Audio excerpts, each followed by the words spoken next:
찬송하겠습니다. 이제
죄악의 사슬에서 찬송하겠습니다. 죄악의 사슬에서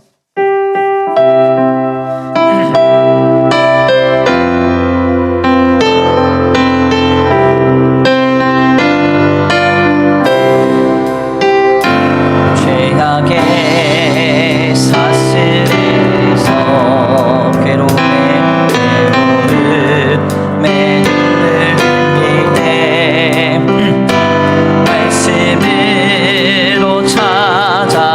찾아오신 주님 영생을 약속해 주님의 은혜 사모하는 곳에 주의 나비만이 간절히 기다리는 마음 주여 내게 자유 주소서 첫사랑의 뜨거운 힘 식어져서 눈물 흘리네 십자가를 지고 가신 주님 평안을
하겠습니다. 기도하겠습니다. 하나님 감사합니다. 오늘 귀한 자리로 주님 인도하여 주셔서 하나님 앞에 예배케 하시니 감사합니다. 하나님, 우리의 예배가 하나님 앞에 예배하는 거룩한 예배가 되게 하시고, 아버지 주님이 보시며 아버지 주님이 받으시며 기뻐하시는 아름다운 예배가 될 수 있도록 역사하여 주옵소서. 하나님, 우리에게 역사하실 주님을 기대합니다. 지금 우리에게 말씀하시 기대합니다. 하나님 주님, 아버지 그 놀라움을 아버지 하나님께서 베풀어 주신 은혜와 소망과 생명을 누리는 거룩한 복된 귀한 아버지 예배의 자리가 될 수 있도록 주님 역사하여 주시옵소서. 아버지 함께 하실 줄 믿습니다. 은혜 베풀어 주실 줄 믿습니다. 하나님, 지금 우리에게 말씀하시며 우리의 영과 육과 혼을 새롭게 하실 주님을 기대합니다. 오 하나님, 역사하여 주옵소서. 인도하여 주옵소서. 예배의 시종을 지키 의탁하오니 성령으로 충만하며 은혜로 충만한 거룩하고 복된 예배의 자리가 될 수 있도록 주님 역사하여 주시옵소서. 아버지 도우시고 인도하시며 함께 하실 줄 믿고 감사함을 올려드리오며 사랑과 은혜가 많으신 우리 주 예수 그리스도의 이름으로 감사하며 기도 올려드립니다.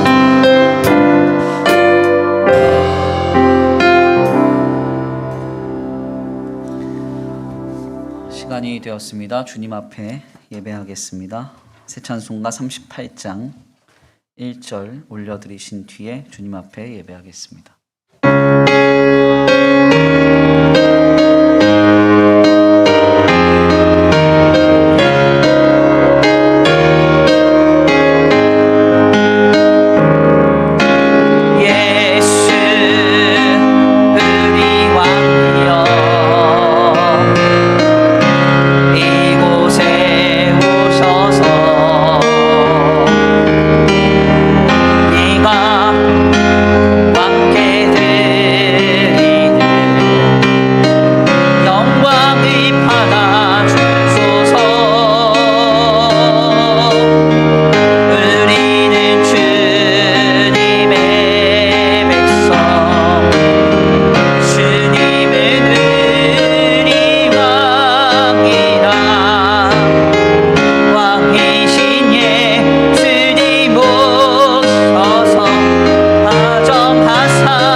한 주간 범죄한 것을 주님 앞에 회개하시면서 잠시 묵상으로 참회 기도 올려드리겠습니다.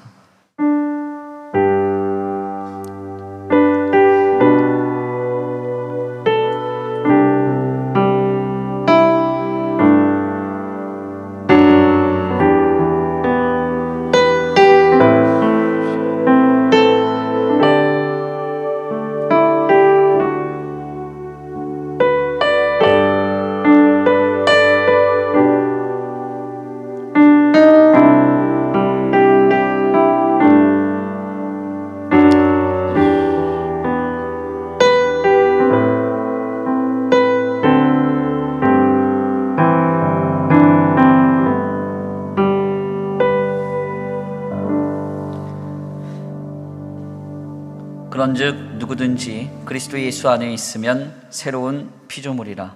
이전 것은 지나갔으니 보라, 새 것이 되었도다. 아멘. 우리의 신앙을 고백해 올려드립니다. 나는 전능하신 아버지 하나님, 천지의 창조주를 믿습니다. 나는 그의 유일하신 아들 우리 주 예수 그리스도를 믿습니다.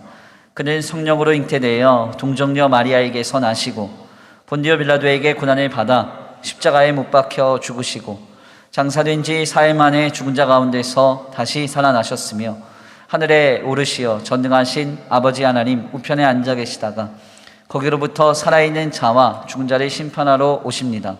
나는 성령을 믿으며 거룩한 공교회와 성도의 교제와 죄를 용서받는 것과 몸의 부활과 영생을 믿습니다. 아멘. 찬송가 451장 올려드리신 뒤에 이 시간 김태수 안수 집사님 기도하시겠습니다.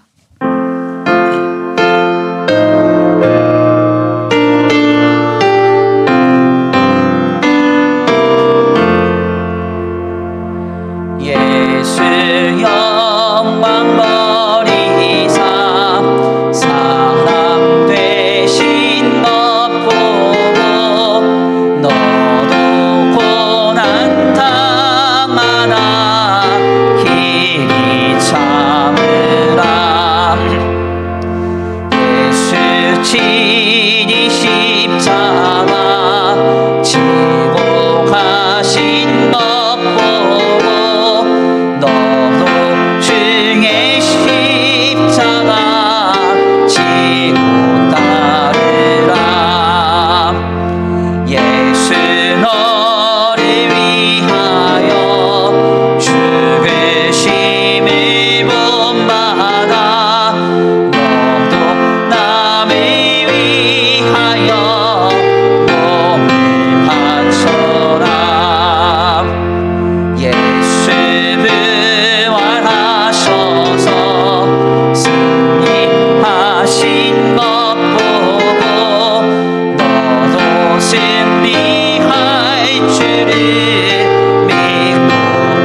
기도드리겠습니다. 거룩하시고 은혜와 사랑이 충만하신 아버지 하나님, 찬양과 영광을 받아 주옵소서. 영원한 사랑으로 자비를 베푸시는 아버지 하나님, 가정의 달 5월엔 더욱 사랑하는 가정이 되게 인도하옵소서.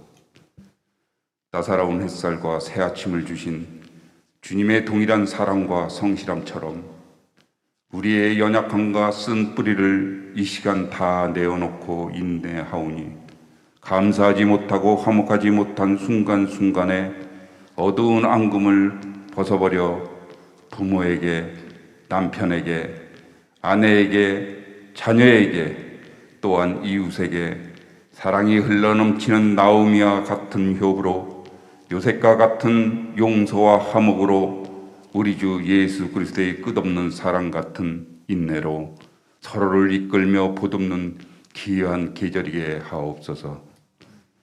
결손 가정을 위로하여 주시고 저들의 아픔과 외로움을 나누어 질 줄 아는 5월로 늘 주님과 동행하며 주님의 깊은 뜻이 무엇인지 헤아려 아는 우리 천성가족이 되게 허락하여 주시옵소서. 전능하신 하나님 아버지, 간절히 구하옵기는 이 나라의 모든 문제와 주님의 온전하시고 거룩한 뜻이 이루어져 정의가 하수와 같이 흐름으로 온 백성이 살아갈 방향이 주 안에서 열리며 복음의 역사가 이루어지고 먼저 믿는 저희들을 통하여 이 나라와 이 민족을 살리는 영적인 리더가 되어지도록 인도하옵소서. 서로의 이권에 내 식구 챙기기에 급급한 위정자들이 정직한 자들로 채워지며 공의와 정의를 행하여 서민 경제를 파악하여 경제의 구조가 바라설 수 있는 지혜를 저들에게 주시며 모든 위정자에게 회개의 영을 부어 주시옵소서. 만복의 근원 되시는 하나님 아버지, 저희들의 교회를 늘 새롭게 하시고 주님의 성령이 늘 살아있는 교회로 이끌어 주옵소서. 그리하여 저희 교회가 크게 부흥하게 하시며 주님께서 명령하신 교회의 사명을 다 감당하게 하시옵소서. 저희 교회에 기도의 불길이 꺼지지 않게 성령을 충만히 부어주사 우리들이 이웃을 사랑하여 행하는 모든 삶 위에 하나님이 함께 하셔서 내가 우리가 나타나지 않게 하시고 오직 하나님의 사랑만 나타날 수 있는 사랑의 현장 되어 전도로 이어지어 나가도 들어와도 복받는 역사가 일어나도록 허락하옵소서. 아버지 하나님, 지난 한 주간 이 땅은 수많은 어려움이 있었습니다. 치료의 하나님, 간절히 원하옵기는 지금 이 땅의 신종 바이러스로 많은 영혼이 불안한 시간을 보내고 있습니다. 이 세상의 모든 아픔을 치료해 주시고 새 힘과 용기를 주시는 아버지 하나님, 이 불안과 공포를 이기고 나갈 수 있도록 도와주시고 더 이상 이 질병으로 생명을 잃는 고통받는 사람이 생기지 않도록 생명의 하나님께서 하여 주시옵소서. 언제나 우리는 보이는 현상만이 아니라 보이지 않는 하나님을 소망하며 절망을 희망으로 바꿔 가기를 원합니다. 그리하여 말씀의 성취가 성령 하나님을 통해 꼭 이루어진다는 것을 믿고 우리 주님의 약속을 부여잡고 승리하게 하옵소서. 오늘도 가정의 달을 맞이하여 생명의 복음을 증거하시기 위하여 단위에 서신 담임 목회자를 기억하시고 심령을 내어 쏟는 마음으로 말씀을 선포하실 때 새 생명이 기쁨이 샘솟는 저희들이 되게 하시옵소서. 예배의 시종을 주님께 의탁합니다. 이 시간 예배를 돕는 손길을 기억하시고 성령께서 친히 예배 가운데 운행하심을 믿사오며 존귀하신 예수 그리스도 이름으로 간절히 기도드립니다. 아멘.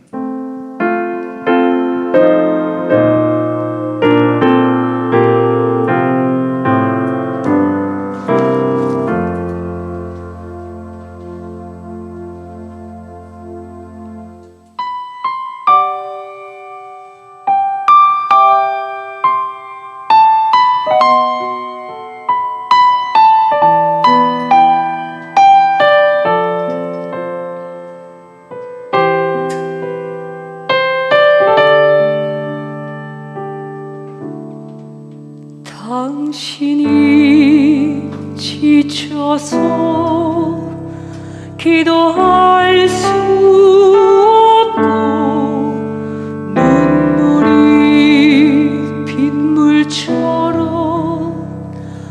흘러내릴 때 주님은 우리 연약함을 아시고 사랑으로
귀한 찬양 감사합니다.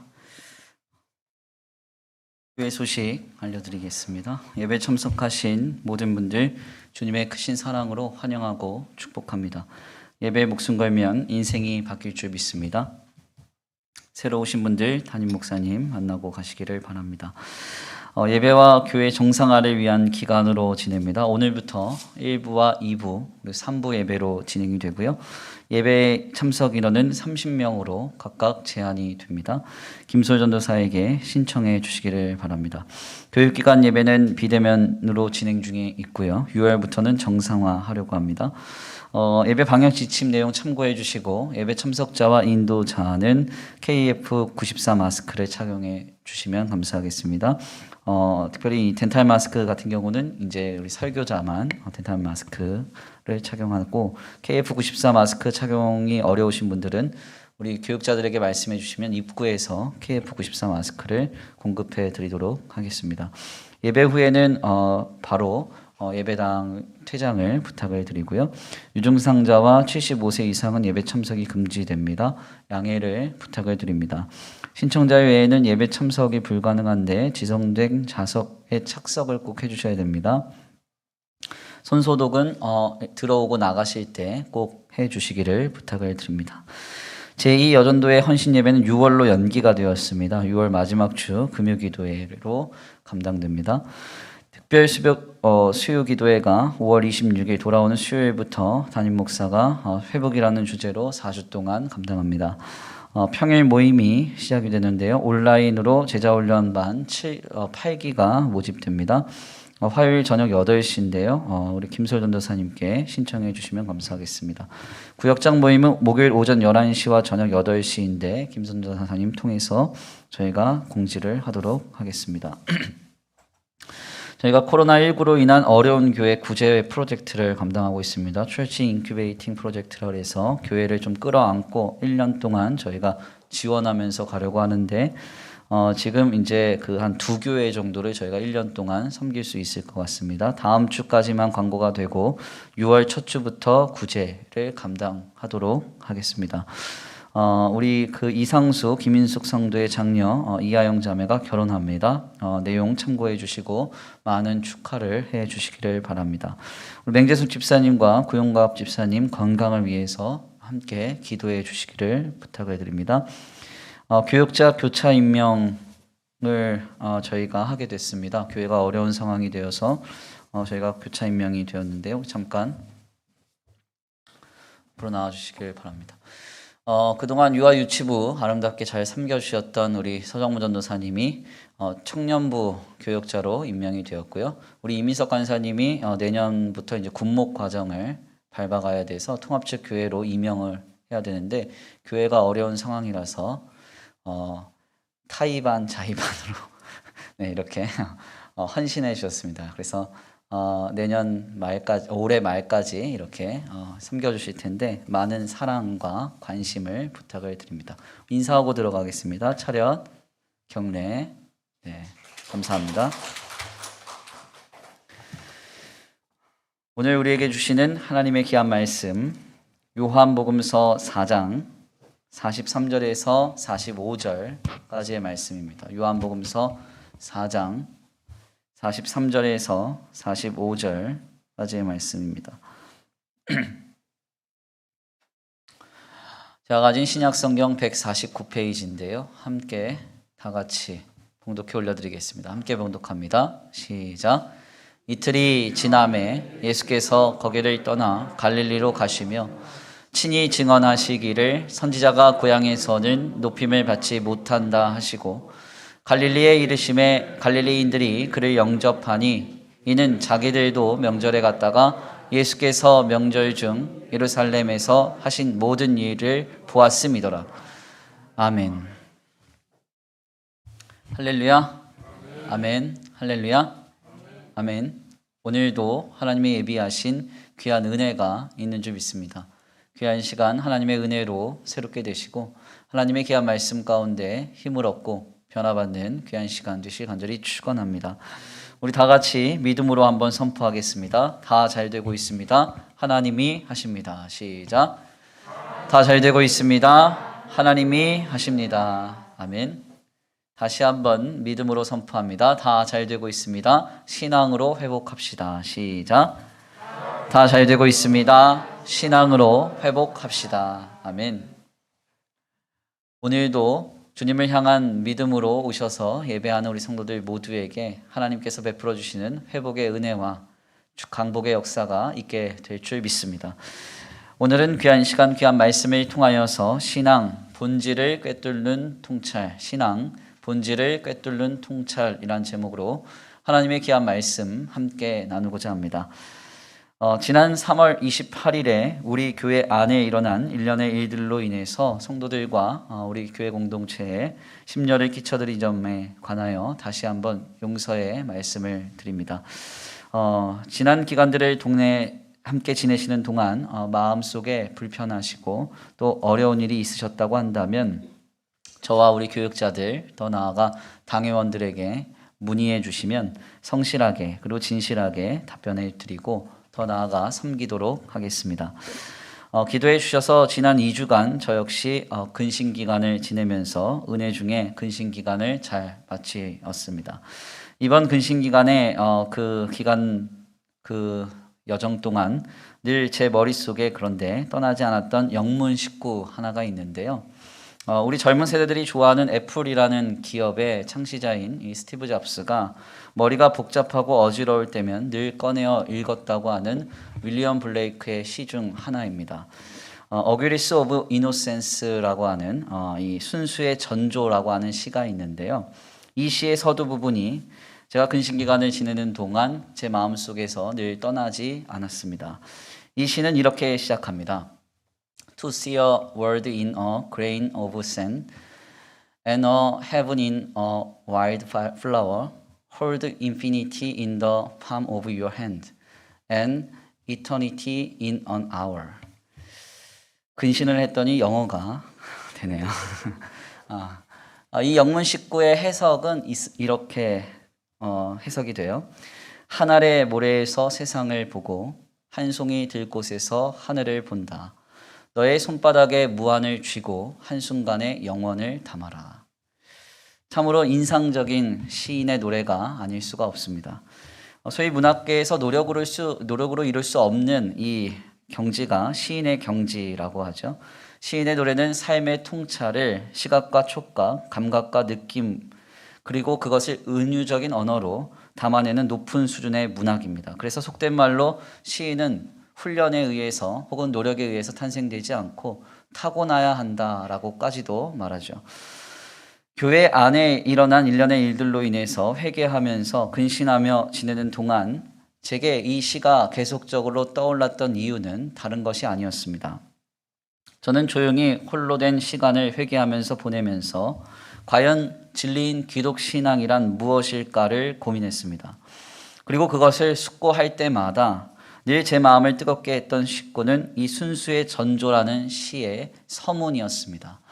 한 알의 모래에서 세상을 보고 한 송이 들꽃에서 하늘을 본다. 너의 손바닥에 무한을 쥐고 한순간에 영원을 담아라.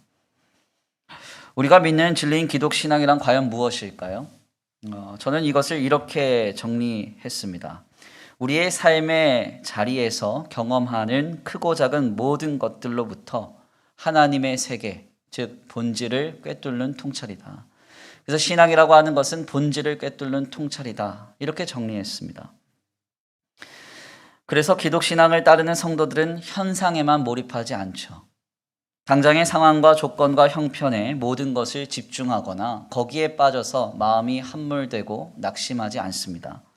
신앙이라는 이유로 그리고 진리 때문에 더 나아가 믿음이라는 이유 때문에 우리는 하늘의 모래에서 주님이 통치하시는 세상을 봅니다.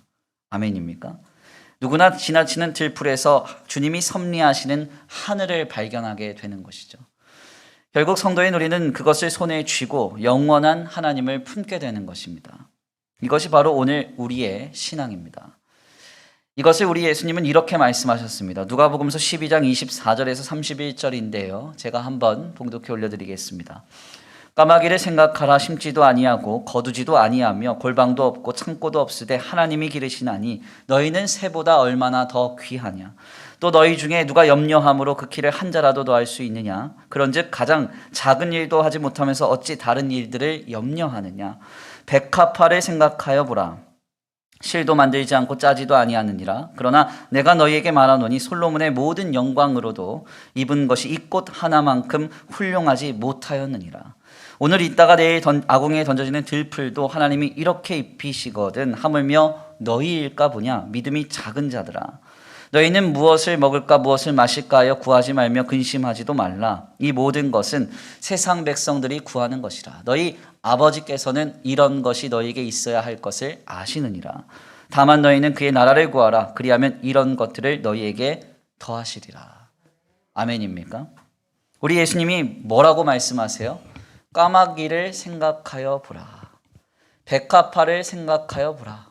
들풀을 생각하여 보라. 이렇게 말씀하세요. 너희는 까마귀보다 들풀보다 더 귀하지 아니하냐. 하물며 하늘아버지께서 좋은 것으로 너희에게 주시지 않겠느냐. 그러므로 너희는 그의 나라를 구하라. 그의 나라가 뭐예요? 하나님의 통치하심, 하나님의 세계를 구하라는 거예요. 우리 주님은 눈앞에 벌어지는 자연현상과 상황 속에서 우리를 돌보시는 하나님의 섭리와 계획, 더 나아가 그 주님의 마음을 알기를 원하셨습니다. 이것이 바로 하나님의 세계, 즉 본질입니다. 그래서 기독신앙이란 본질을 꿰뚫는 힘이요, 이 본질을 깨닫는 능력이요, 지식이고 통찰인 것이죠. 우리는 인생을 살아가면서 종종 우리가 원치 않는 상황을 만납니다. 그때 우리 안에 신앙이 있다면, 예수 그리스도로 말미암아 나를 구원하신 하나님을 믿는 그 믿음이 있다면 우리는 본질을 볼 줄 알아야 돼요. 하나님의 세계를, 주님의 나라를 볼 줄 알아야 한다는 것입니다. 현상에만 우리의 마음이 함몰되어서는 안 됩니다. 현상을 넘어, 상황을 넘어 모든 그 세계를 다스리고 계시는 하나님의 세계, 본질을 발견할 수 있어야 한다는 것이죠. 그 본질 안에 계시는 영원하신 하나님을 보아야 한다는 이야기입니다. 지난 교회사의 역사를 잘 들여다보면 진리인 기독신앙 안에 있었던 건전한 성도들은 항상 모든 상황 속에서 본질을 꿰뚫는 통찰을 우리에게 보여주었습니다. 그래서 참된 성도들은 고난 속에서도 하나님의 섭리를 고백했습니다. 창세기 50장 20절에서 증거한 요셉의 고백을 보십시오. 뭐라고 말합니까? 당신들은 나를 해하려 하였으나 하나님은 그 악을 선으로 바꾸사 오늘과 같이 많은 백성의 생명을 구원하게 하시려 하셨습니다. 이렇게 고백했어요. 자신의 삶에는 악밖에 없었고 자신의 삶엔 선한 것 하나 없었지만 하나님은 그것을 바꾸셔서 생명을 살리시는 역사로 선으로 이루셨다고 고백합니다. 더 나아가 성도는 환난 속에서도 하나님을 찬미합니다. 하루아침에 장남과 차자인 동인이 동시기를 잃어버리고 그 현장 속에서 고백했던 손양원 목사님의 고백을 한번 들어보세요. 그분이 어떻게 고백했습니까? 나를 치는 모진 질고요, 너의 강한 세력으로 나를 쳐보라. 나는 모진 질고의 내면에 묻혀있는 하나님 사랑의 진리를 맛보리라. 이렇게 고백했어요. 아멘입니까? 눈앞에 보이는 것은 아들의 처절한 죽음밖에 없었습니다. 견딜 수 없는 아픔밖에 없었습니다. 도저히 이해할 수 없는 상황이었습니다. 그렇지만 신앙 때문에, 믿음 때문에 그분은 본질, 즉 하나님의 세계를 고백하면서 신의 진리를 맛보겠다, 하나님 사랑의 진리를 맛보겠다, 이렇게 고백하며 주님을 찬미했던 것입니다. 그래서 성도는 환난 가운데서도 즐거워합니다. 죽음 가운데서도 부활을 봅니다. 고난과 환난 속에서도 영생을 누릴 수 있는 것입니다. 왜요? 그들에게는 신앙이 있기 때문에, 믿음이 있기 때문입니다. 로마서는 이것을 이렇게 증언합니다. 다만 이뿐 아니라 우리가 환난 중에도 즐거워하나니 이는 환난은 인내를, 인내는 연단을, 연단은 소망을 이루는 줄 알미로다. 아멘입니까? 우리는 믿음 때문에, 신앙 때문에 현상을 넘어, 상황을 넘어 하나님의 세계를 목도하고 그 하나님의 세계 속에서 역사하시는 주님을 붙들고 모든 것을 이겨낼 수 있는 것입니다. 이것을 히브리서 기자는 그래서 이렇게 표현했습니다. 이런 성도는 세상이 감당하지 못하느니라. 아멘입니까? 세상 속에 있는 사람들은 눈앞에 있는 현상과 상황에만 목을 맵니다. 거기에만 마음을 둡니다. 삶의 작은 순간에 일희하고 일비하며 자신의 삶을 허비합니다. 그러나 신앙이 있다면 우리는 이것을 초월하여서 하나님의 역사하시는 세계와 하나님이 함께 하시는 그 놀라운 섭리를 목도하게 되는 것이죠. 거기에서 우리는 진리의 본질을 붙들고 세상을 이길 힘을 얻고 능력을 얻고 통찰을 얻게 되는 것입니다. 오늘 우리의 신앙은 바로 이와 같아야 합니다. 하나님 안에서 우리의 현상을 넘어 일하시는 주님의 세계를 목도하며 모든 삶을 견디어내고 승리할 수 있게 되길 간절히 축원합니다. 그런데 제가 목회를 쭉 해오다 보니까 분명하게 느껴지는 한 가지가 있습니다. 그것은 바로 성도에게 있어 고난보다 풍요가 더 위험하다는 것입니다. 고난보다 풍요와 번성함이 더 위험하다는 거예요. 이는 마치 해와 구름이라고 하는 이솝의 우화와 같습니다. 인생의 거대한 파고가 우리에게 휘몰아쳐서 구름이 폭풍처럼 몰려와 우리를 쥐고 흔들 때에는 성도들은 본능적으로 하나님을 찾습니다. 어려움에 처해 보세요. 힘든 일 생겨 보세요. 그러면 하나님이 필요하구나. 하나님께 달려옵니다. 그래서 실상 우리는 교회사 속에서 시련 속에 주님을 붙들었던 참된 성도들의 주옥과 같은 신앙 고백을 많이 듣게 되는 거예요. 그러나 풍요와 번영의 상황은 어떻습니까? 성도에게 너무나 풍요와 번영이 찾아와서 안위와 평안만 있는 삶이 찾아와 보세요. 그때 주님을 붙드는 신앙은 턱없이 약해지기 시작합니다. 이것은 굉장히 교묘하게 들어와서 성도의 내면에서부터 그를 하나하나 무너뜨리기 시작해요. 이것이 위험합니다. 그래서 하물며 하나님의 사람이라고 불렸던 다윗도 여기에서 무너졌어요. 쫓겨다닐 때는 그의 신앙 고백이 얼마나 주옥 같습니까? 얼마나 뜨겁습니까? 그런데 아무 할 일이 없어서 왕궁을 거닐 때 그는 넘어지는 거죠. 구약의 역사 속에서 가장 건전한 왕 3명 중 1명이라고 평가받는 히스기야도 여기에서 무너집니다. 풍요와 번영이 찾아올 때 성도는 타협하기 시작하고 하나님의 말씀을 떠나기 시작하는 것이죠. 그래서 오죽하면 주님이 젖과 꿀이 흐르는 땅, 가나안 땅 입성을 앞두고 하나님의 택한 백성들을 향하여 뭐라고 말씀하십니까? 신명기서 8장 12절에서 14절입니다. 함께 우리 다 같이 읽어볼까요? 함께 봉독해 올려드립니다. 시작. 내가 먹어서 배부르고 아름다운 집을 짓고 거주하게 되며 또 내 소와 양이 번성하며 내 은금이 증식되며 내 소유가 다 풍부하게 될 때에 내 마음이 교만하여 내 하나님 여호와를 잊어버릴까 염려하노라. 아멘. 주님이 염려하신대요. 언제 염려하신다고 말씀하세요? 내가 먹어서 배부르고 아름다운 집을 짓고 소유가 풍성해서 더 이상 부족한 것이 없었을 때 내 마음이 교만하여 여호와 하나님을 잊어버릴까 염려하신답니다. 우리는 늘 잘 먹고 잘 살기를 기대합니다. 평안하고 행복하기만을 추구합니다. 그래서 오죽하면 어느 철학자는 말하기를 인생의 유일한 목적은 행복이다, 안위다 그랬어요.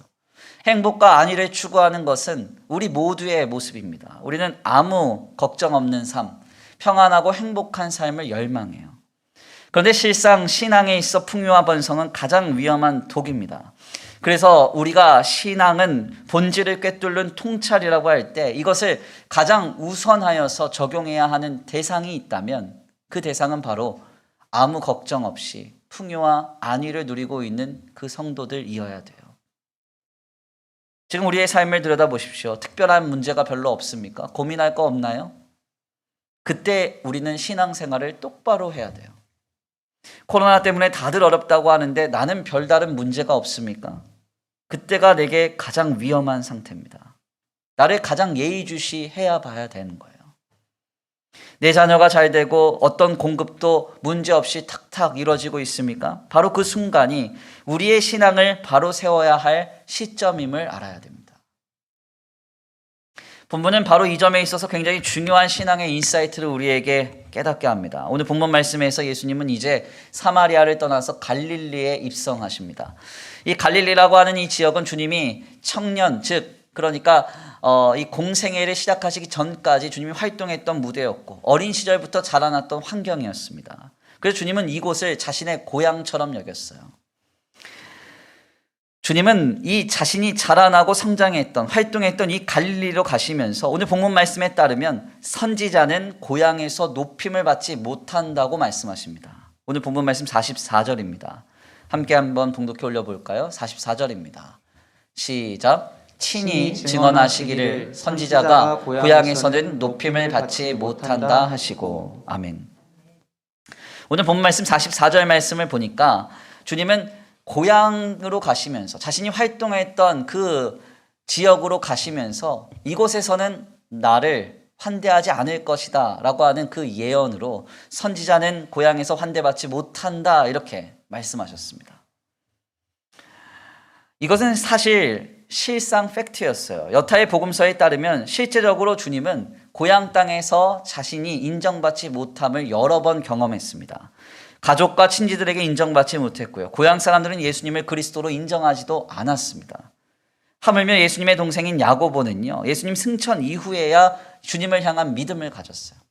그래서 선교와 공부를 해보면 늘 우스갯소리로 하는 이야기가 있습니다. 그게 뭐냐면 예수님도 가족 전도는 세상을 떠나고 나서야 성공하셨다. 이런 얘기예요. 예. 그만큼 어려운 것이 가족 전도다. 남 전도하는 것보다 어려운 게 가족 전도다. 이런 얘기를 유머처럼 합니다. 이렇게 주님은 고향에서 인정받지 못하셨습니다. 그런데 본문의 말씀을 보면 너무 특이한 점이 있어요. 그것은 바로 44절에서 예수님이 갈릴리에 도착하시기 전에 제자들에게 하신 말씀과 달리 45절 말씀에 따르면 갈릴리 사람들은 예수님을 그 입구에서부터, 갈릴리 땅 입구에서부터 크게 영접하며 환영했다는 것입니다. 이것이 굉장히 좀 특이합니다. 45절 말씀입니다. 함께 봉독합니다. 시작. 갈릴리에 이르심에 갈릴리인들이 그를 영접하니 이는 자기들도 명절에 갔다가 예수께서 명절 중 예루살렘에서 하신 모든 일을 보았음이더라. 아멘. 45절 말씀에 따르면요, 갈릴리인들은 예수님을 그 입구에서부터 영접했습니다. 영접했다는 말은 경탄하며 환영했다는 의미예요. 경탄하면서 주님을 맞이했습니다. 그런데 분명 예수님은 미리 예언하셨을 때 뭐라고 하셨어요? 선지자는 고향에서 환대받지 못한다. 이렇게 말씀하셨습니다. 바로 단 한 구절 사이에 말이 맞지가 않는 것이죠. 주님은 환영받지 못한다 했는데 45절 말씀에서는 환영을 받고 있는 것입니다. 이것이 너무 상이하다 보니까 많은 이야기가 해석으로 나옵니다. 여기에서 많은 성서신학자들은 몇 가지 추측을 하는데 크게는 두 가지입니다. 먼저는 예수님의 예상이 빗나갔다라는 주장이에요.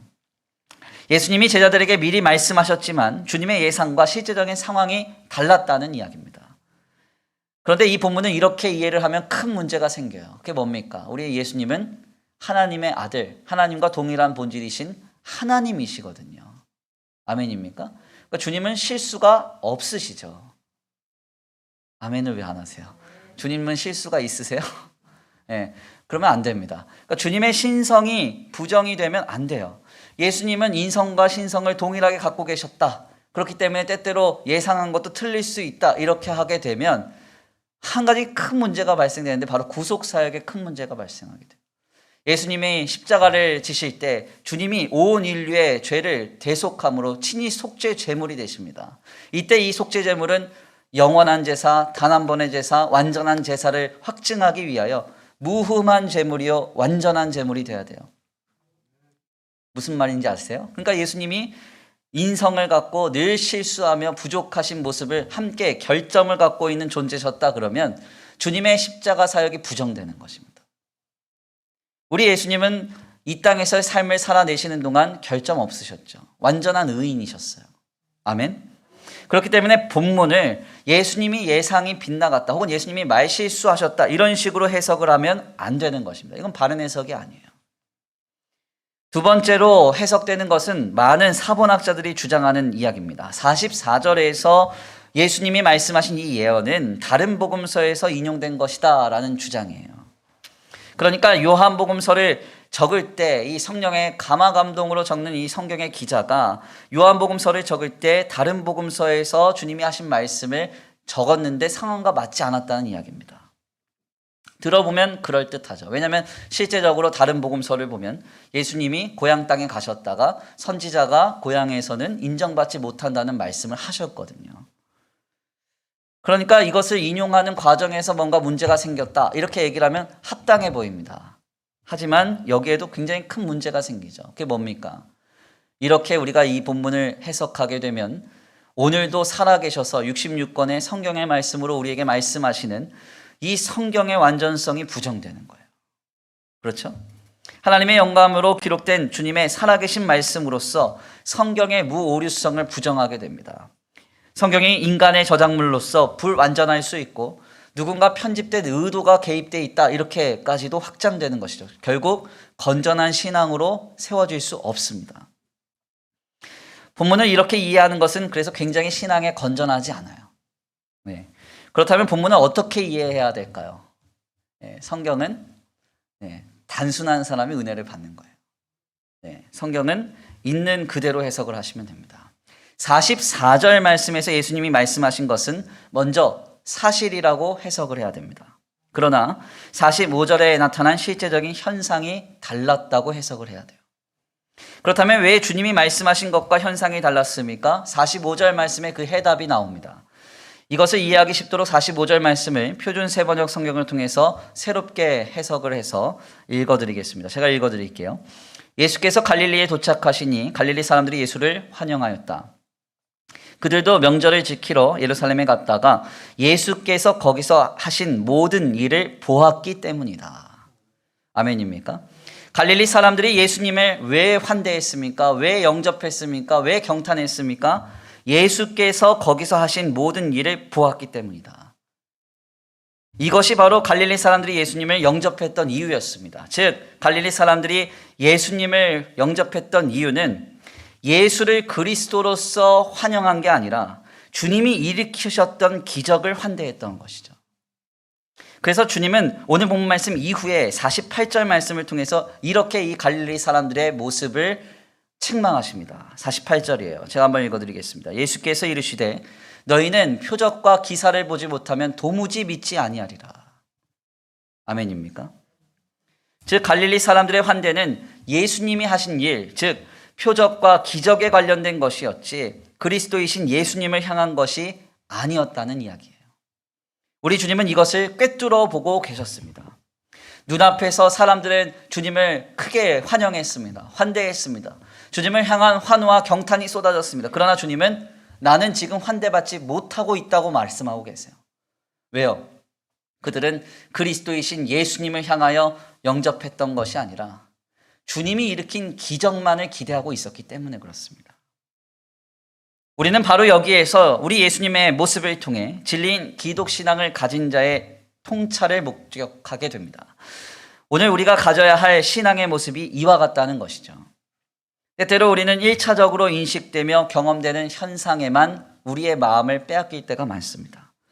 그리고 마냥 어떤 풍요나 어떤 환대를 우리가 경험하게 되면 거기서 기뻐하고 그것을 누리는데 급급할 때가 많습니다. 거기에 빠져서 정신을 못 차려요.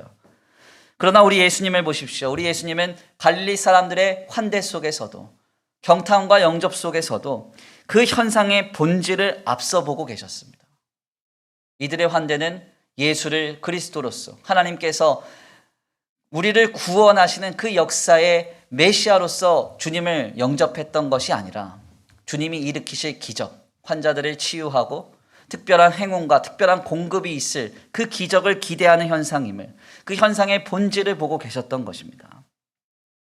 그래서 주님은 그 뜨거운 환대를 이미 알고 계셨으면서도 제자들에게 미리 예언하세요. 뭐라고 말씀합니까? 선지자는 고향에서 환대를 받지 못한다. 높임을 받지 못한다. 그렇게 말씀하셨던 것입니다. 이러한 모습은 십자가를 지시러 가시는 상황 속에서도 분명하게 확인이 됩니다. 우리 예수님은 수많은 군중이 모여서 예수님을 향하여 호산나 다윗의 자손이여 외치는 그 현장 속에서도 주님은 그 환대와 그 경탄을 누리시지 않았습니다. 우리가 종려주일에 늘 묵상하는 말씀 있잖아요. 예수님께서 나귀 새끼를 타고 예루살렘에 입성하시는 그 장면을 보면은 얼마나 대단해요. 수많은 군중들이 모여서 주님이 가시는 걸음걸음마다 자신의 옷가지를 다 깔아놓습니다. 종려나무가지를 막 흔들어요. 흔들면서 성이 떠나갈 정도로 소리를 지릅니다. 호산나 다윗의 자손이요, 메시아가 오셨다. 이에 대해서 성경의 기자가 얼마나 그 경탄이 대단했는지 성이 진동했다 이렇게 말했어요. 진동했다. 유대 종교 지도자들이 그래서 얼마나 긴장했는지 몰라요. 그런데 주님은 그 경탄과 환호와 환대를 전혀 누리시지 않았습니다. 그곳을 지나가시면서 예루살렘 성을 보시면서 우셨어요. 그리고 십자가를 지시기 위해 땀방울이 핏방울 되도록 기도하셨습니다. 왜 이렇게 하셨는가? 우리 예수님은 현상을 보시는 분이 아니셨기 때문에 그래요. 상황을 늘 즐기고 거기에만 함몰되시는 주님이 아니셨기 때문입니다. 주님은 본질을 보고 계셨어요. 우리 주님의 신앙은 현상이 아닌 본질을 꿰뚫는 통찰, 그 자체이셨던 것이죠. 오늘 우리 역시도 이 모습을, 이 신앙을 회복해야만 합니다. 경제적인 어려움을 만나고 육신의 질병과 고단한 시련 속에서 영원하신 본질이신 주님을 바라는 것은 오히려 쉬울 수 있습니다. 그러나 특별히 걱정할 것 하나 없는 상황 속에서 영원한 본질이신 주님을 바라는 것, 더 나아가 풍요 속에서, 안위함 속에서 하나님을 쥐고 사는 것, 이거 너무 어려운 일이에요. 지금 우리의 삶에 어려움이 있습니까? 문제가 있습니까? 그렇다면 그 문제를 통하여서 우리를 향한 주님의 섭리를 발견하실 수 있게 되길 간절히 축원합니다. 혹시 풍요롭고 평안하십니까? 그렇다면 그 삶을 쥐고 영원하신 하나님을 발견하시기를 바랍니다. 이것이 오늘 우리가 회복해야 할 진리인 기독 신앙입니다. 이 신앙을 우리는 회복해야 돼요. 제가 2012년 5월에 담임 교육자로 추대된 직후에 오늘에 이르기까지 이렇게 어려운 상황이 있었나 싶은 그런 고단한 날들을 지난 2달간 좀 지냈습니다. 10년 만에 닥친 목회의 어려움 속에서 제가 깨닫고 회개한 것은 이것입니다. 그동안의 풍요 속에서 영원하신 하나님을 보지 못했다는 거예요. 저의 목회 10년을 되돌아보면 가만 보면 기적과 같습니다. 성도들이 하나하나 저희 교회에 이제 찾아오시기 시작하면서 뭐 하나 내세울 것 없었던 교회가 자랑할 것 많은 교회로 세워져 가기 시작했습니다. 얼마나 좋은 분들이 많이 오셨는지 제가 만약에 양육했으면 이런 분들이 우리 교회에 임직자들이 될 수 있었을까? 직분자들이 될 수 있었을까? 하는 겸손의 말씀을 드려요. 특별히 이번 우리 교회 안에서 일어난 코로나 사태 때 서로 돌아보시면서 위로하시고 섬기시는 모습, 더 나아가 모든 것을 감내하시는 성도들의 모습을 보면서 또다시 좀 탐복했습니다. 정말 깊이 탐복했어요. 우리 교육자들에게 이미 고백한 바이지만 목회자인 제가 좀 부끄러울 정도였습니다. 결국 가만 생각해보면 모든 것이 저의 문제였던 것 같아요. 아무것도 하지 않아도 풍요에 풍요가 더해지는 상황, 안위에 안위가 더해지는 상황 속에서 저는 하나님을 더 깊이 품지 못했습니다. 하늘의 모래에서 하나님이 다스리시는 세상을 보고 한 송이 들꽃에서 하나님이 통치하시는 하늘을 보면서 영원하신 주님을 손에 쥐고 살아가지 못했어요. 이것이 오늘 저의 회개입니다. 목회를 하면서 그동안의 환대에 빠져 있었습니다. 풍요를 누리는데 급급했어요. 마냥 행복하다고 만족했습니다. 안위하며 평탄한 삶에 대해서 그냥 자위하고 말았어요. 너무나 부끄러운 일이에요. 이 주일 아침에 오늘 본문 말씀을 통하여서 우리 모두는 지금 예수님의 신앙을 봅니다. 그리고 도전을 받습니다. 이것은 비단 저의 이야기만이 되어서는 안 돼요. 우리는 인생의 풍요와 환대 속에서 비정상적인 본질을 볼 줄 알아야 합니다.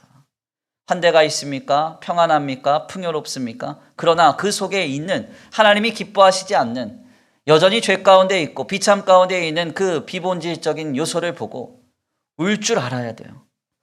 호산나 호산나 하는 경탄 속에서 그 경탄을 누리며 살 것이 아니라 비본질을 목도하고 하나님의 세계와 하나님이 하시는 일을 바라보면서 다시 한번 본질을 품고 뜨겁게 우리의 마음을 세워가는 그런 신앙을 우리는 지금 회복해야 합니다.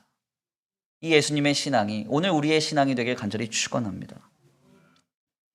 그렇다면 여기까지의 말씀을 나누면서 우리는 질문해야 됩니다. 이것이 어떻게 가능할까요? 어떻게 우리는 현상을 넘어 하나님의 세계를 바라보고 상황을 넘어 하나님의 본질을 붙들고 살아갈 수 있을까요? 여기에 대한 정답은 오직 한 가지밖에 없습니다. 성령으로 충만해야 돼요. 성령 하나님이 도와주셔야 됩니다. 우리는 인간이라 나의 힘으로 현상을 넘어서 일하시는 주님을 볼 수 있는 능력이 없습니다. 환경을 넘어 본질을 발견할 수 있는 능력 자체가 우리에게는 없습니다. 힘으로 되는 것도 아니고 고집으로 되는 것도 아니고 지식으로 되는 것도 아니에요. 누가 도와주셔야 됩니까? 우리 안에 내주하시는 성령 하나님이 도와주셔야 돼요. 성령의 충만함은 단회적인 것이 아닙니다. 흔히 성령의 사역에 대해서 성령 세례와 성령 충만을 구별해서 말하잖아요. 성령의 세례가 뭐예요? 예수를 그리스도로 영접하고 신앙생활을 함은 그 첫 시작을 성령 세례라고 해요. 이것은 단회적인 것입니다. 예수를 그리스도로 영접하여 내가 이제 신앙의 길로 가겠다. 인생의 방향을 전환하겠다. 성령의 세례는 단회적인 것. 그렇지만 내 안에 하나님을 향하여서 믿음으로 더욱 모든 것을 감당하게 하는 힘, 상황과 조건과 형편을 넘어서 하나님의 은혜를 발견하고 하나님의 세계를 발견하고 하나님이 통치하시는 주님의 나라를 품게 하는 그 힘, 성령의 충만함은 연속적이며 계속적인 것입니다. 이것은 계속적으로 우리 안에 현재적으로 적용이 되고 경험되어야 하는 거예요.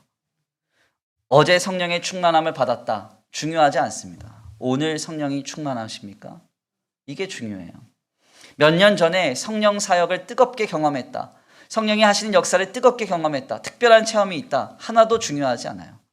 지금의 환경 속에서 나를 향하여 일하시는 하나님을 발견하고 세상이 뭐라고 해도 모든 상황과 환경을 뛰어넘어 일하시는 주님을 붙들 수 있는 거룩한 힘이 내 안에 작동하고 있다. 이것이 중요한 거죠. 오늘 그 성령이 하시는 일이 오늘 우리에게 확증되는가 하는 것이 중요한 것입니다. 만약 여전히 우리가 지금 상황과 조건, 형편에 몰입하며 집중되어 있다면 우리는 이 길에서 지금 돌아서야 합니다. 그리고 성령의 충만함을 간절히 사모해야 돼요. 주님 도와달라고. 이 상황 속에서 늘 낙심하는 그 상황에 빠져서 거기에 함몰되는 나의 비참을 주님께 고백하고, 성령이여 내 눈을 열어주시고 내 감각을 열어주셔서 주님의 세계를 보게 하여 주옵소서. 주님께 간절히 성령의 도우심을 구해야 합니다. 저는 이번 일을 경험하면서 정말 깊이 깨닫습니다. 직분 고하를 막론하고 남녀노소를 물론하고 성령이 충만하지 않으면 세상을 이길 수 없어요. 늘 우리는 넘어질 것입니다. 실망할 것입니다. 낙심할 것입니다. 내 안에 하나님께서 주시는 힘이 공급되지 않으면 우리는 우리 앞에 펼쳐진 이 상황 속에서 늘 거기에 함몰되어서 우리의 인생을 허비할 수밖에 없을 것입니다. 그러므로 성령으로 충만하시기를 바랍니다. 성령으로 충만하세요. 내 안에 나를 돕는 하나님의 역사가 다시 한번 깊이 체험되는 은혜가 저와 우리 성도들 모두에게 있게 되기를 간절히 축원합니다. 말씀의 결론을 맺겠습니다. 오늘은 특별히 교회력 절기로 성령 강림 주일입니다. 성령 하나님은 우리로 현상을 넘어 일하시는 주님의 나라, 주님의 세계 본질을 목도하게 합니다. 그리고 그 본질을 통찰하고 오늘을 믿음으로 살아갈 수 있게 합니다. 지금 우리 예수님의 신앙을 우리 모두가 본받아서 우리의 신앙을 새롭게 하시기를 바랍니다. 경탄과 환호 속에서도 본질을 바라보시면서 선포하셨던 주님, 본질을 바라보면서 우셨던 주님, 본질을 품고 기도하셨던 주님, 그 주님의 신앙이 오늘 우리의 신앙이 되길 간절히 축원합니다.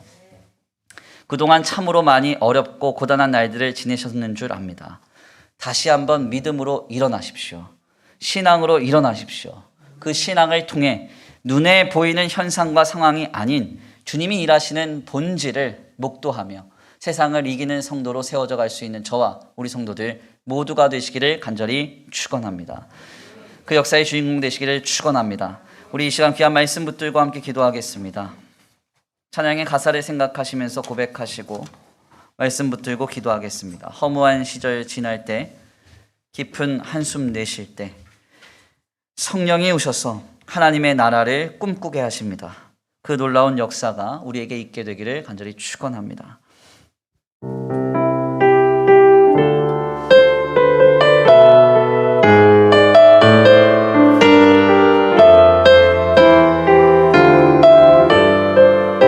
허무한 시절 지날 때,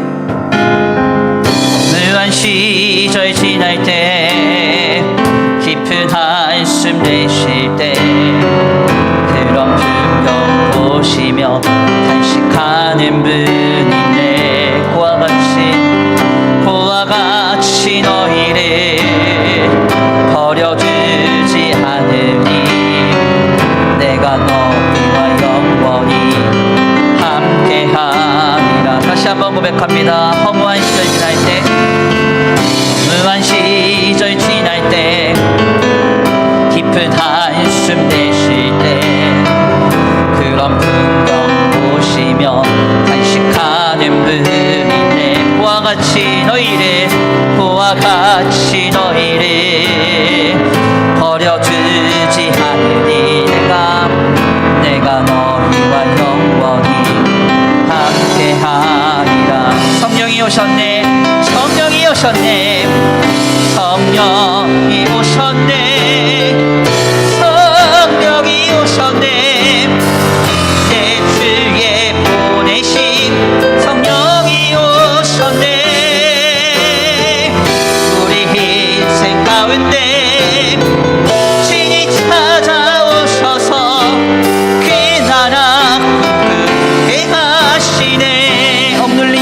갇힌 자, 억눌린 자 갇힌 자, 자유함이 없는 자, 피난처가 되시는 성령님 계시는 주의 영이 계신 곳에, 주의 영이 계신 곳에 참 자유가 있다네. 진리의 영이신 성령이 오셨네. 성령이 오셨네. 성령이 오셨네. 내 주에 보내신 성령이 오셨네. 우리 인생 가운데 신이 찾아오셔서 그 나라 꿈꾸게 하시네. 성령이 오셨네. 성령이 오셨네. 성령이 오셨네. 성령이 오셨네. 내 주에 보내신 성령이 오셨네. 우리 인생 가운데 신이 찾아오셔서 그 나라 꿈꾸게 한, 마지막으로 고백합니다. 성령이 오셨네. 성령이 오셨네. 성령이 오셨네.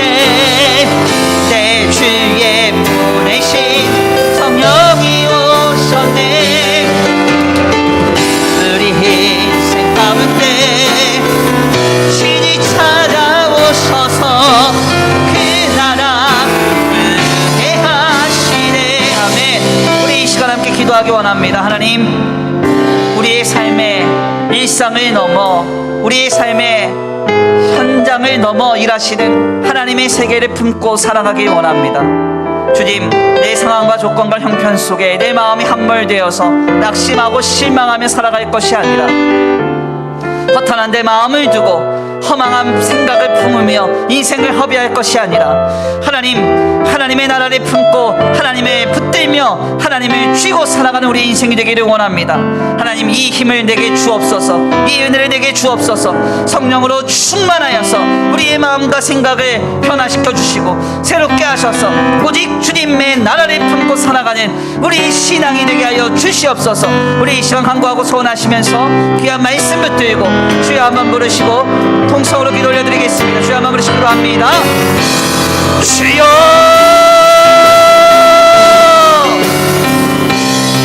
사랑과 은혜가 많으신 하나님 감사합니다. 오늘 귀한 시간 귀한 자리로 주님 앞에 나와 하나님 앞에 겸손히 엎드려 기도하게 하시니 감사합니다. 하나님 그렇습니다. 하나님 그렇습니다. 지금 우리가 아버지 우리의 상황을 보며 현상을 보며 환경과 조건을 보며 거기에 마음을 빼앗겨 살아가고 있다면 이 시간 주님 앞에 머리 숙여 회개하며 기도합니다. 이제 현상을 넘으신 일하시는 하나님을 바라보기 원합니다. 주님의 나라를 품기 원합니다.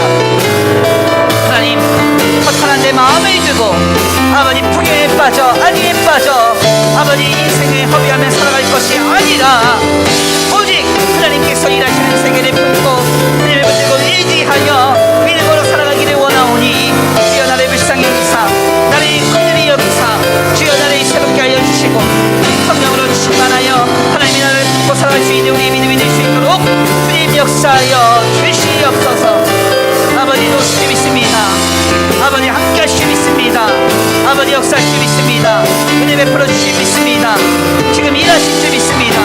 나의 마음과 나의 생각과 나의 중심을 붙들어 주시옵시고 오직 하나님께 머리 숙여 기도하며 나아가오니 주여 성령으로 충만하게 하사 성령으로 충만하게 하사 성령으로 충만하게 하사 하나님의 세계를 보게 하여 주옵소서. 인생의 본질을 바라보게 하여 주옵소서. 허탄한 데 이 본질에 우리 마음을 빼앗기지 아니하고 하나님의 세계를 품고 하나님의 나라를 의지하며 살아갈 수 있는 우리의 믿음이 되게 하여 주시옵소서. 아버지 도우시 믿습니다. 아버지 함께 하시 믿습니다. 아버지 역사하시 믿습니다. 은혜를 풀어주시 믿습니다. 도와주옵소서. 도와주옵소서. 성령이 오셨네. 성령이 오셨네.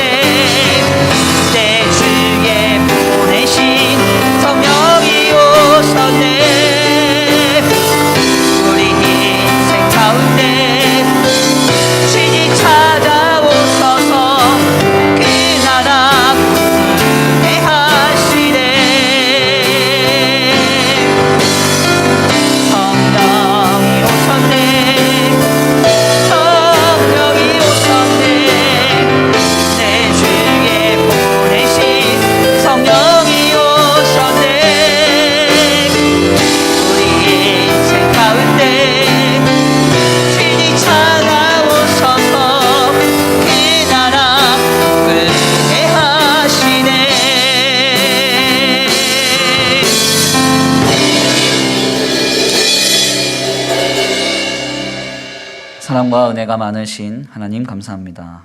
오늘 귀한 시간, 귀한 자리로 주님 앞에 나와 하나님의 귀한 말씀 상고케 하시니 감사합니다. 예수님께서 갈릴리 사람들의 경탄과 환대 속에서 이것을 누리시거나 즐겨하지 아니하시고 그들 안에 있는 깊은 내면을 돌아보시며 본질을 품고 계셨음을 말씀을 통하여 발견케 하시니 감사합니다. 하나님, 우리는 때때로 연약하고 나약하여서 우리 안에 벌어지는 크고 작은 일들에 우리의 마음을 빼앗기고 환경과 조건에 함몰되어 인생을 허비하고 낙심하고 살아갈 때가 많습니다. 주님, 이러한 길에서 우리가 돌아서기를 원합니다. 예수님의 신앙을 본받기를 원합니다. 하나님, 예수님처럼 성령으로 충만하여서 어떠한 상황과 조건 속에서도 하나님이 일하시는 세계를 붙들며 인생의 본질을 붙들고 승리할 수 있는 우리의 믿음이 되기를 원합니다. 주여, 나를 새롭게 하여 주시옵시고 내 마음과 생각을 성령이여 다스려 주셔서 아버지 주님의 세계를 보며 아버지 신앙의 아름다운 모습으로 세상을 이기며 살아가는 우리 모두가 될 수 있도록 복내려 주시옵소서. 오늘 귀한 주일 주님 앞에 예배하는 거룩한 발걸음과 각 처소 위에 복의 복을 더하여 주시옵시고 주님의 풍성하신 은혜와 사랑으로 이들의 삶에 복내려 주시옵시되 이제 한 주간 또다시 세상 속에서 인생을 영위합니다. 하나님, 눈앞에 벌어지는 크고 작은 일에 일희하며 일비하지 않도록 주님 붙들어 주시옵시고 우리의 삶을 쥐고 계시며 다스리고 계시는 그 하나님의 세계를 목도하며 살아갈 수 있는 거룩하고 복된 한 주간의 삶이 되도록 주여 성령의 충만함으로 복내려 주시옵소서. 오늘 귀한 주일 주님 앞에 예물 올려드립니다. 이 예물이 쓰여지는 곳곳마다 영혼과 생명이 살아나게 하시고 하나님의 나라와 주님의 복음을 위하여 쓰임받는 거룩한 예물 되게 하여 주시옵시되 간절히 원하옵기는 예물 드려진 손길 위에 복의 복을 더하사 하늘의 신령한 복과 땅의 기름진 복으로 덧입혀 주시옵시고 이삭이 흉년 속에서도 100배의 결실을 얻었던 복과 은혜가 아름답게 공급될 수 있도록 주님 역사하여 주시옵소서. 도우시고 인도하시며 함께 하실 줄 믿고 감사함을 올려드리오며 사랑과 은혜가 많으신 우리 주 예수 그리스도의 이름으로 감사하며 기도 올려드립니다. 아멘. 이제는 우리 주 예수 그리스도의 은혜와 성부 하나님의 극진하신 사랑하심과 성령 하나님의 내주 교통하심이 오늘 귀한 예수님의 모습을 본받아 모든 상황 속에서도 그 현상을 넘어 일하시는 하나님의 세계와 인생의 본질을 붙들고 살아가기로 결단하는 모든 성도들 머리 위에 이제로부터 영원토록 함께 있을지어다. 아멘.